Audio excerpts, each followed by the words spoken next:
بسم اللہ الرحمن الرحیم۔ آج کے درس کا موضوع ہے جمعۃ الوداع اور قضائے عمری۔ رمضان المبارک کی ہر ساعت، ہر لمحہ، ہر وقت، منٹ، گھنٹہ بے انتہا قیمتی ہے۔ پھر رمضان کے دنوں میں، ایام رمضان میں سے آخری پورا عشرہ، آخری پورے 10 دن وہ زیادہ اہمیت کے حامل ہیں، لیکن اس سے ہٹ کر عوام الناس میں، لوگوں میں رمضان المبارک کے آخری جمعے کے حوالے سے ایک جداگانہ اور منفردانہ تصور پایا جاتا ہے، اور اس آخری جمعے کو جمعۃ الوداع کے نام سے پہچانا جاتا ہے۔ کیا جمعۃ الوداع کی کوئی خصوصیت ہے؟ ایسا کوئی نام شریعت میں ہے یا اس کے کوئی فضائل ہے؟ یہ بات یاد رکھیں کہ جمعہ کا جو دن ہے وہ تمام دنوں سے افضل ہے اور تمام دنوں کا سردار ہے۔ اس لیے جمعہ کو سید الایام کہا جاتا ہے، تمام دنوں کا سردار۔ اور رمضان کا مہینہ 12 مہینوں میں سے تمام مہینوں سے زیادہ فضیلت والا ہے، برکت والا ہے، رحمتوں والا ہے، افضل ہے۔ اس لیے اسے بجا طور پر سید الشہور، شہر مہینے کو کہتے ہیں، شہور اس کی جمع ہے، سید الشہور یعنی تمام مہینوں کا سردار اسے کہا گیا۔ پھر رمضان کے ابتدائی عشرے میں، پہلے 10 دنوں میں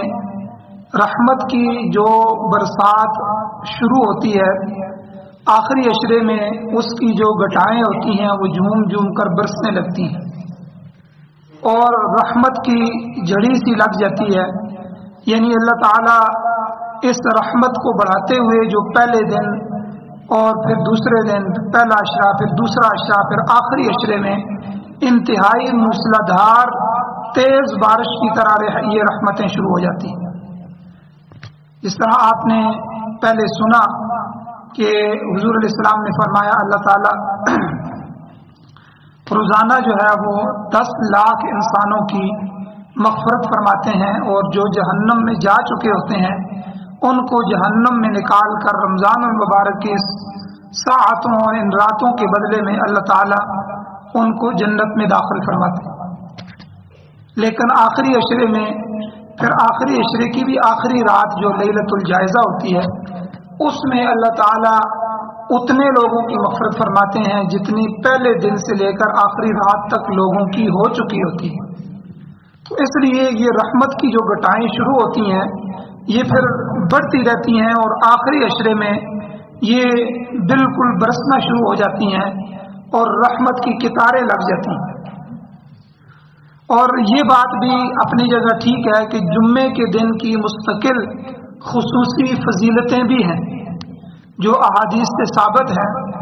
اور عام دنوں کی نہیں ہیں۔ اور رمضان المبارک چونکہ خود بھی برکت والا ہے اور دعا کی قبولیت والا مہینہ ہے، اس لیے اس ماہ مبارک کے یوم جمعہ میں برکت اور قبولیت کی توقع عام جمعوں کی بنسبت اور بھی زیادہ ہو جاتی ہے۔ تو اس دن کی اہمیت اور خصوصیت دوسرے دنوں کے مقابلے میں اس لحاظ سے بھی یقیناً زیادہ ہے کہ اس کے بعد آئندہ رمضان تک برکتوں والا گویا کہ جمعہ نصیب نہیں ہو۔ آخری جمعے کی فضیلت یہ بھی ہے کہ اب یہ آخری ہے، اس کے بعد رمضان کا جمعہ نہیں آئے گا، اور آئندہ رمضان کس نے دیکھا، کون زندہ رہے گا؟ اس لیے اب آئندہ رمضان تک کوئی جمعہ نصیب نہیں ہو۔ کہ جمعے کا دن جب رمضان میں اور خصوصاً اس کے آخری عشرے میں آئے تو اس میں کئی فضیلتیں اکٹھی ہو جاتی ہیں، اور یوں رمضان کے جمعے کی اہمیت بڑھ جاتی ہے۔ اس لحاظ سے تو اس کی اہمیت کو محسوس کرنا چاہیے، لیکن اس کے علاوہ اس دن کے روزے کی کوئی خاص فضیلت شریعت میں ہو، ایسا نہیں۔ احادیث میں قرآن میں کوئی ایسی فضیلت ثابت نہیں ہے کہ علیحدہ سے اس کی کوئی فضیلت حضور علیہ الصلوۃ والسلام نے بیان فرمائی، اور نہ ہی اس دن کوئی ایسی عبادت شریعت نے مقرر کی ہے جو عام دنوں میں نہ کی جا سکتی ہے، یا عام دنوں میں اس عبادت کا ثواب جمعۃ الوداع کے دن کی عبادت سے کم ہو جائے، ایسا کوئی شریعت نے مقرر نہیں۔ لہذا اس دن یعنی آخری جمعے کو اپنے طور پر جس قدر ہو سکے اللہ تعالیٰ کی عبادت کرنی چاہیے، اللہ جل جلالہ کی طرف رجوع کرنا چاہیے، نوافل پڑھنے چاہیے، ذکر اور تسبیح کا اہتمام کرنا چاہیے، تلاوت کی کثرت کرنی چاہیے، اور رمضان المبارک رمضان شریف کی برکت سے اس کا ثواب بھی انشاءاللہ زیادہ ملے گا،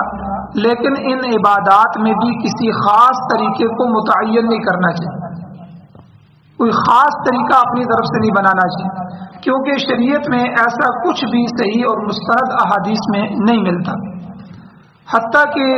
اس جمعے کا یعنی جمعۃ الوداع کا نام ہی عوام الناس کا رکھا ہوا ہے، یہ نام اس جمعے کو شریعت کی طرف سے نہیں دیا گیا، کسی حدیث میں جمعۃ الوداع نہیں کہا گیا، تو یہ عوام نے خود ہی اس کو نام دیا ہے، اس لیے یہ عوام الناس کی بنائی ہوئی ایک خود ساختہ اصطلاح ہے۔ اب آتے ہیں جمعۃ الوداع میں کیے جانے والے جو مخصوص کام ہیں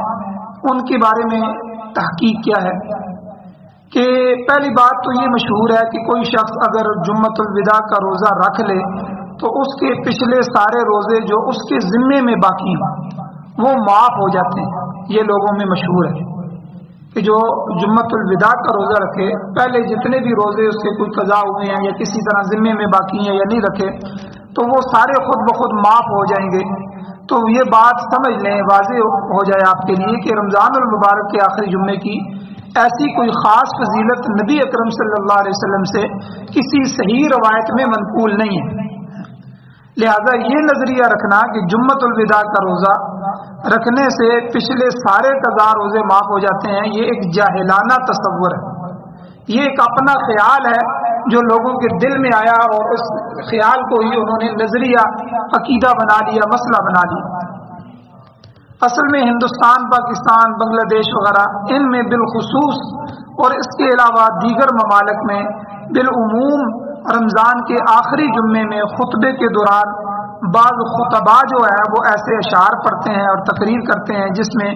رمضان کے گزر جانے پر افسوس کا اظہار کیا جاتا ہے۔ پھر ہر ایک جملہ یا دو جملوں کے بعد کہتے ہیں جی الوداع الوداع یا رمضان یا رمضان، یا اسی طرح کہتے ہیں الفراق الفراق، یا اسی طرح اردو میں کہہ دیتے ہیں الوداع الوداع جو ہے اے شہر رمضان، اور انہی جیسے دیگر الفاظ اور جملے بھی سامنے آتے رہتے ہیں۔ تو یاد رکھیں اس طرح کا اظہار افسوس اور ان الفاظ اور احساسات کا اظہار جو ہے نہ تو خلفائے راشدین کے دور خلافت میں ہوا کہ خلفائے راشدین نے ایسا کہا ہو، یا اس کے بعد کے دور میں بھی ہمیں نہیں ملتا، اور نہ ہی متقدمین اور نہ ہی متاخرین جو محدثین ہیں حدیث والے حضرات اور فقہاء ان کی کتابوں میں بھی ہمیں نہیں ملتا۔ لہذا اس طرح کے خطبے یہ روکنے چاہیے، کیونکہ رمضان کے گزرنے پر افسوس کا اظہار کرنا یہ شریعت کے منشے کے خلاف، یعنی یہ شریعت کے لحاظ سے غیر مشروع ہے، کیونکہ روزے کا افطار ہو جانا یعنی تکمیل روزہ،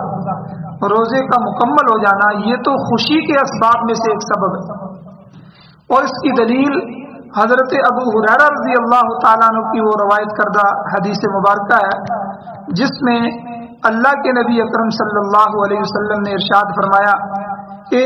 آپ نے پہلے بھی سن لیا کہ روزے دار کو دو خوشیاں ملتی ہیں، اللہ تعالیٰ روزہ رکھنے والے کو، روزے دار کو دو خوشیاں نصیب فرماتے ہیں۔ ایک خوشی اس کو افطار کے وقت ہوتی ہے، جب وہ افطاری کرتا ہے اس وقت اس کو خوشی ہوتی ہے، اور دوسری خوشی حضور نے فرمایا جب وہ اللہ تعالیٰ سے ملے گا، ملاقات کرے گا، اس وقت اس کو اللہ تعالیٰ وہ خوشی عطا فرمائیں۔ تو بخاری شریف کی یہ حدیث ہے، تو یعنی یہ اعزاز ہے روزے والے کا کہ ایک تو حضور کے کا مطلب علماء نے یہ بیان فرمایا ہے، ایک تو واقعتاً جو ہے روزے کی تکمیل پر آدمی روزے کے افطار کے وقت خوش ہوتا ہے کہ شکر ہے اللہ تعالیٰ نے میرے اس روزے کو اچھے طریقے سے مکمل فرمایا۔ دوسرا، جب افطاری کا وقت ہوتا ہے تو آدمی چونکہ بھوک اور پیاس کاٹ چکا ہوتا ہے، اب اس کو جو خوشی ہوتی ہے کھانا کھانے کی، پانی پینے کی، اللہ تعالیٰ یہ خوشی اس کو نصیب فرماتے ہیں۔ یہ دونوں طرح کی خوشیاں مراد۔ اور دوسرا، جب وہ اللہ تعالیٰ سے ملاقات کرے گا قیامت کے دن، جب اللہ جل شانہ اس کو اپنی زیارت کروائیں گے، تو اس وقت جو آدمی کو خوشی ہوگی جو ہے وہ خوشی قابل دید ہوگی، اتنی زیادہ خوشی ہوگی۔ اس کی مثال دنیا میں یہ سمجھ لیں کہ ہم لوگ جو ہے ساری زندگی بیت اللہ کی طرف رخ کر کے نماز پڑھتے ہیں، اور منہ میرا طرف کعبہ شریف کے، منہ میرا طرف کعبہ شریف کے، ساری زندگی یہی نیت کرتے ہیں، اور دل کرتا ہے کہ ہمیں جو ہے حج یا عمرہ نصیب ہو، تو کوئی ایسا سفر ہو جائے جس میں ہم بیت اللہ کو دیکھیں۔ تو جو حضرات پھر اللہ قبول فرماتا ہے اور وہ جاتے ہیں، تو جب بیت اللہ پر نظر پڑتی ہے، اس بیت اللہ، اس اللہ کے گھر کو دیکھتے ہیں، تو کتنی بڑی خوشی ہوتی ہے۔ تو اللہ تعالیٰ بھی جس اللہ کے لیے ہم آج عبادت کر رہے ہیں، آج رکوع کر رہے ہیں، آج سجدہ کر رہے ہیں، اور جس کے حکم پر ہم آج روزے رکھ رہے ہیں، جس کو ہم نے دیکھا نہیں ہے، تو جب اللہ جل شانہ دنیا کی آنکھ اس کو دنیا میں نہیں دیکھ سکتی، آخرت کے وقت اللہ تعالیٰ اس آنکھ میں اتنی طاقت رکھیں گے کہ وہ اللہ کا دیدار کر سکے، تو اس وقت انسان کو کتنی خوشی ہوگی کہ جس اللہ کے حکم پر میں سب کچھ کرتا تھا، وہ اپنے آپ کو قربان کیا، اپنی خواہشات کو قربان کیا، آج وہ رب مجھے اپنا دیدار اور زیارت کروا۔ تو اس لیے حضور علیہ السلام نے اس میں یہ دونوں خوشیاں بیان فرمائی کہ روزے دار کو دو خوشیاں ملتی ہیں، ایک خوشی اس کو افطار کے وقت ہوتی ہے، اور دوسری خوشی جب وہ اللہ تعالیٰ سے ملے گا اس وقت اس کو ملے گی۔ اور عید الفطر کے دن جو نماز عید ہے، اس کی جو شریعت نے مشروعیت کی ہے، اس کو جو واجب کیا ہے، وہ رمضان کے روزے ختم ہونے کی وجہ سے کی، اور اللہ جل شانہ کے حکم کو بجا لانے کی خوشی کی وجہ سے ہے۔ تو پھر پریشان ہونے اور رمضان المبارک کے مہینے کے گزرنے پر افسوس کا اظہار کرنے کی کوئی وجہ نہیں۔ ہاں، افسوس وہ کرے کہ جس کا رمضان صحیح نہیں گزرا، جس نے رمضان سے فائدہ نہیں اٹھایا، جس کے لیے حضور نے بد دعا کی، اور حضرت جبرائیل نے آ کر الفاظ کہے، بد دعا کی، اور حضور نے آمین کہی کہ جس کو رمضان کا مہینہ ملا پھر وہ اپنی بخشش نہ کروا سکا، مغفرت نہ کروا سکا، وہ ہلاک ہو جائے، تو حضور نے فرمایا آمین۔ تو اس لیے ایک آدمی رمضان کے روزے رکھ رہا ہے، اور تلاوت بھی اس نے کی ہے، تراویح بھی پڑھی ہے، اور نمازوں کا اہتمام بھی کیا ہے، سارا کچھ جو ہے اپنے وسعت اور بساط کے مطابق اس نے کیا ہے، تو اس لیے اس کے لیے پریشانی نہیں ہے۔ اس کے لیے تو عید خوشی کا دن ہے، یہ عید ہے ہی اس کے لیے کہ جو رمضان المبارک کو اللہ کے حکم کو پورا کر چکا ہے۔ تو اس لیے بعض لوگ جو جمعۃ الوداع کو جو ہے آخری جمعے کو پھر اس کا اظہار کرتے ہیں، اس پر افسوس کرتے ہیں، اس کو یا فراق کہتے ہیں، الوداع الوداع کہتے ہوئے گویا کہ اس پر تأسف کا اظہار کرتے ہیں، تو اس کی کوئی وجہ نہیں ہے، تو اس لیے اس کو بھی چھوڑنا چاہیے۔ اور بعض جگہوں میں اس جمعے کے لیے زیادہ ثواب کا عقیدہ رکھا گیا ہے،